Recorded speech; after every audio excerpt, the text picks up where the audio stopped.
কখন যে কি খেতে ইচ্ছা হয় নিজেই জানি না বাবা, কি মন কে জানে। তো আজকে হঠাৎ করে মনে হলো যে লেবু মাখা খাবো, মানে লেবুর পিনিক আর কি। আসসালামু আলাইকুম everyone, welcome to my new video. তো আজকে হঠাৎ করে বসে থাকতে থাকতে মনে হলো যে লেবুর পিনিক করে খাওয়া যাক। আর ঘরে আমি একাই আছি, ভাইরা নেই, তাই মাত্র একটা লেবু কেটেই পিনিকটা রেডি করতে বসে পড়লাম। প্রথমে লেবুটাকে ভালো করে ধুয়ে নিয়ে গোল গোল করে কেটে নিলাম। এবার উপর দিয়ে দিয়ে দিলাম একটু লবণ আর লঙ্কার গুঁড়ো। দিতে গিয়ে আমার অবস্থাটা দেখো, একদম বেহাল অবস্থা। আর এত বেশি পরিমাণ লঙ্কা হয়ে গেছিলো যে কি বলবো।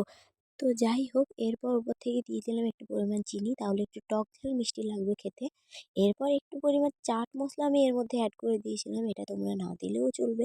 এবারে এর মধ্যে একটু পরিমাণ লেবুর রস দিয়ে দিলাম যাতে এটা সুন্দর মতো মিশে যায়। আর যাই হোক, এটা কিন্তু খেতে অনেক বেশি টেস্টি হয়েছিল। এই ভয়েস ওভার দেওয়ার সময় আমার মুখে পানি চলে আসছিল বারবার। আজকের ভিডিওটা এই অবধি। আসসালামু আলাইকুম এভরিওয়ান, আল্লাহ হাফেজ।